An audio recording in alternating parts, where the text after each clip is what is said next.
Добрый день, мои дорогие друзья! Вы на канале Астрология доступна каждому. Меня зовут Оксана Семенович, я автор и ведущая этого канала, я ведический астролог. И тема сегодняшнего видео — это прогноз на октябрь 2025 года для рыб, восходящих, солнечных и лунных. Если вы знаете точное время своего рождения, то в таком случае вы можете узнать свой восходящий знак. Как это сделать, я рассказывала в видеоинструкции, ссылка на которую у вас сейчас появится в правом верхнем углу.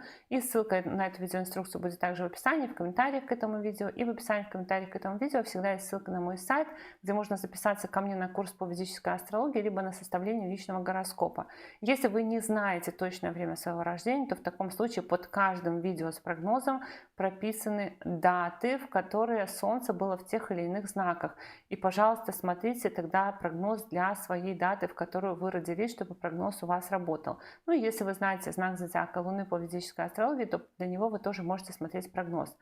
Также хочу вас поблагодарить за ваши лайки, комментарии к видео, за вашу обратную связь, за то, что вы делитесь видео с друзьями. Это помогает мне развиваться. И напоминаю, не забывать об этом, потому что YouTube в последнее время болеет. И теперь давайте говорить о том, что же ожидает рыб в октябре 2025 года. С 3 октября по 24 октября Меркурий идти будет по вашему 8-му дому гороскопа, дому, который отвечает у нас за кризисы, за стрессы, за такую вот повышенную активность, особенно тайную деятельность, деятельность из-под тишка. Поэтому Меркурий может давать интерес к различным видам деятельности, которая находится в такой серой зоне. Это может быть интерес также к психологии, к эзотерике, интерес к каким-то тайным запретным делам, к криминалу, может быть, то есть, допустим, даже просто сериалы начать смотреть на такую тему. Потом Меркурий в 8-м доме гороскопа повышает, много разговоров дает о ресурсах других людей, то есть, возможно, обсуждение дохода партнера, дохода бизнес-партнера, обсуждение налогов, страховок и так далее. И еще у вас Меркурий указывает на то, что вы можете, допустим, ну, если у вас есть соответствующие периоды, продавать квартиру, недвижимость, землю, транспорт. Ну, транспорт — это могут быть и велосипеды, и мопеды, и машины, все что угодно. Либо же такое может быть расхламление, выбросить ненужные вещи, отдать какие-то старые ненужные вещи. То есть период такого расхламления тоже может быть. И могут быть выходы из каких-то коллективов, либо расставание с какими-то партнерами. Также Меркурий в 8-м доме гороскопа может нарушать немного ваше психологическое самочувствие. Ну так, не сильно, в принципе, я бы сказала, но нервы может вам немножко потрепать, как будто бы. 7 октября будет полнолуние в вашем 1-м доме гороскопа. Первый дом — это дом здоровья, репутации, имиджа нашего, поэтому полнолуние в 1-м доме гороскопа может давать какие-то перемены в теле. В некоторых случаях это может быть и беременность, если у вас есть в планах. Также полнолуние в 1-м доме гороскопа может давать перемены по здоровью, либо перемены во внешности. С 9 октября по 2 ноября в ваш 7-й дом гороскопа заходит Венера. И Венера в противовес Меркурию. Ну как? Они тут создают, Венера с Меркурием, такую комбинацию. Допустим, вы меняете какую-то команду. Если вы руководитель, то вы можете кардинально, допустим, чистить команду, одних увольнять, вторых набирать. Если вы в отношениях, то у вас может быть такое, что кто-то вмешивается в ваши отношения. Могут быть знакомства. Если вы не в отношениях, то могут быть знакомства. И знаете, такие знакомства один за одним. Как будто бы вот вы чего-то перебираете. По Венере в 7-м доме гороскопа могут быть заключения каких-то партнерских соглашений, рост сарафанного радио, но клиенты могут приходить такие с претензией. Но еще может быть необходимость оформлять документы на партнера, может быть вместе с партнером ездить в какие-то короткие поездки, допустим, на один день в другую страну, либо много коротких поездок, или вместе с какой-то командой. Может быть, это какой-то период соревнований, допустим, если вы футболом занимаетесь, баскетболом, хоккеем и так далее. Вот какие-то такие результаты. Но желание наслаждаться отношениями тоже будет присутствовать, потому что Венера — планета любви, 7-й дом — дом любви, дом партнерства, и в любом случае будет желание вот как-то наладить какие-то отношения, что-то повыяснять в отношениях. Но это не конфликты, а вот какой-то вот поковыряться, вот как-то вот проверить что-то, вот что-то такое будет. С 17 октября по 16 ноября Солнце будет идти по вашему 8-му дому гороскопа. Солнце что-то прояснит, связанное с тайнами, может быть, откроет какую-то тайну, откроет что-то, что было от вас скрыто. Вам придется в этот период решать такие дела, которые вот все, что у вас тянулось, все, что вы игнорировали, все, что вы откладывали в долгий ящик, у вас как бы период срочно это все решать. В работе могут появиться какие-то тайны, сплетни, интриги, может быть, что-то такое. Также Солнце в 8-м доме гороскопа может повысить, кстати, доход партнеров ваших по команде, по бизнесу на какое-то время, что может повлиять на ваш доход. И может измениться уровень оплаты труда у вас, то есть руководитель может как-то поменять уровень оплаты труда, но я не могу сказать, что есть здесь тенденция на какое-то крупное повышение.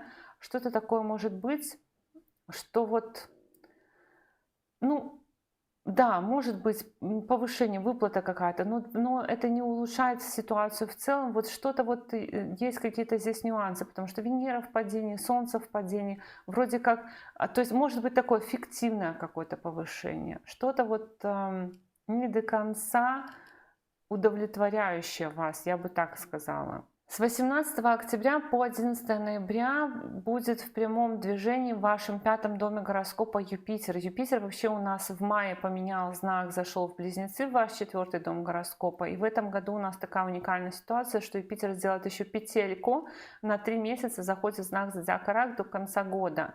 А потом опять вернется в знак зодиака Близнецы. Какую тенденцию Юпитер создаст в 5-м доме гороскопа? Я постараюсь записать отдельное видео про этот транзит Юпитера, но смысл такой, что Юпитер вообще планета, которая управляет всем вашим гороскопом, главная для вас планета.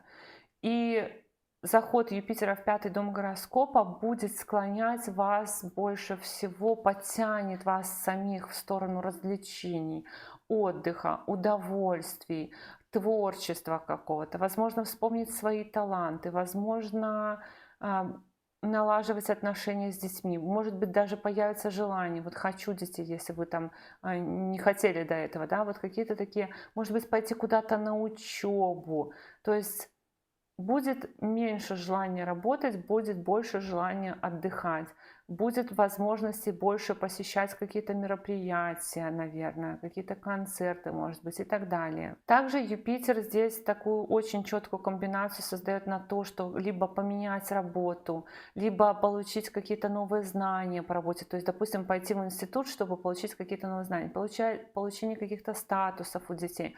В общем, Юпитер будет склонять вас приобретать не то что новый опыт, но какие-то новые знания и впечатления. 21 октября состоится новолуние в вашем 8-м доме гороскопа. 8-й дом – дом кризисов, рисков, стрессов. И новолуние в 8-м доме гороскопа может давать такой результат, как неожиданность. И со знаком плюс, и со знаком минус. Вот позвонили, что-то сказали, вот позвонили, что-то предложили. Вообще не планировали вот этого делать, позвонили, сообщили. То есть новолуние в 8-м доме гороскопа, оно всегда сюрприз, но новолуние в 8-м доме гороскопа может еще давать разрешение каких-то ситуаций, которые, ну даже новолуние, скорее, даже чаще завязку каких-то ситуаций, которые вам нужно потом будет решать. В целом новолуние в 8-м доме гороскопа может и разрешать ситуации, которые давно не разрешались, и может давать перемены по финансам, получение чужих денег, каких-то незаработанных денег, тоже может быть по новолунию. С 24 октября по 23 ноября Меркурий улучшает вашу жизненную ситуацию, то есть там у нас и Юпитер заходит в 5-й дом гороскопа, Меркурий выходит из 8-го дома гороскопа, Меркурий заходит в 9-й дом удачи, дом отца, учителя, руководителя. Это будут обращения какие-то в государственные органы, может быть, больше общаться с отцом, может быть, какого-то учителя искать, репетитора, тем более у вас и Юпитер будет в 5-м, и Меркурий в 9-м, две планеты учебы, в домах, которые связаны с обучением, в домах, которые связаны с детьми, две планеты, которые вот вызывают какой-то интерес, поэтому, может быть, тема детей вас тоже очень сильно будет волновать. тема деторождения тоже, тема обучения. Но также Меркурий создает комбинацию на какие-то зарубежные поездки, на улучшение немного комфорта в месте вашего жительства, на повышение вашего психологического комфорта тоже, в том числе вместе с партнером по команде ходить по браку, личной жизни, либо с партнерами по команде, то есть с коллегами по работе, допустим, обращаться в какие-то государственные органы, либо ездить в какую-то зарубежную поездку. Будете больше читать, больше писать, больше общаться. И, возможно, интерес там еще там, к темам венчания, например, или как купить тур какой-то, вот что-то такое будет. И с 27 октября по 7 декабря в ваш 9 дом гороскопа зайдет еще и Марс. И что интересно, вот у вас с одной стороны будет Меркурий в 9 доме гороскопа, с другой стороны туда зайдет Марс. Меркурий как бы указан на какие-то переговоры с руководством, либо с госорганами, либо с отцом, а Марс тоже. Он планета финансов, планета, которая управляет вас вторым домом денег, в 9 доме. Он создает хорошую комбинацию денежную, но такую, знаете, выцарапывать как будто бы свои деньги, забирать. То есть вы можете там идти к учителю сначала, вернее, к руководителю сначала, что там у меня по деньгам, что там у меня по зарплате, что там у меня по доходам, по премиям, а потом идти и прям в наглую, отдайте мне мои деньги или там выплатите мне положенное, что-то такое. То есть будет тенденция по Марсу в 9 доме гороскопа на то, что вы можете пробовать конфликтовать, вступать в противостояние с отцом, учителем, руководителем, с органами власти. Но я вам не рекомендую в целом вступать в какие-то конфронтации с органами власти в этот период, потому что 9 дом — это дом удачи. И транзит Марса по 9 дому гороскопа удачу эту самую немножко ухудшает. Поэтому удача в этих вопросах каких-то конфликтных, спорных может быть не всегда на вашей стороне. Также Марс в 9 доме гороскопа может давать поездки какие-то, связанные с финансами в том числе. И еще что-то руками может быть делать. У вас будет активен 3 дом гороскопа, дом рук. Вот Меркурий туда, Марс туда, может быть руками, какие-то что-то для дома, какие-то, может быть, поделки. Но могут быть и ситуации, то есть когда у нас Марс влияет на 3 дом, то тоже нужно беречь руки, нужно беречь ключицу, уши, поэтому шапку нужно носить, и все в таком роде. Но в целом Марс в 9 доме гороскопа даст вам, наверное, хорошо заработать. Хотя вот может быть такое: хорошо заработали, но и хорошо потратили. Но эта инициатива, я думаю, еще может быть очень сильно направлена у вас на изменение, опять же, в месте жительства, либо на изменение в вашем внутреннем ощущении счастья. Марс вообще хозяин 2 дома питания. И в 9 доме гороскопа, выходя из 8 дома, он может улучшить как-то ситуацию с питанием. Вот если вы, допустим, погрузились где-то во вредные привычки в последнее время, пока Марс идет по знаку зодиака Весы, то это может ситуация улучшиться. Благоразумие какое-то появится в этих вопросах. Вот так вот. Итак, мои дорогие друзья, такой у нас с вами был прогноз на октябрь 2025 года для рыб. Я благодарю вас за поддержку этого канала в виде ваших лайков, комментариев и обратной связи. Но если вы еще не подписаны на этот канал, то, конечно же, приглашаю вас подписываться. И до новых встреч. Пока-пока.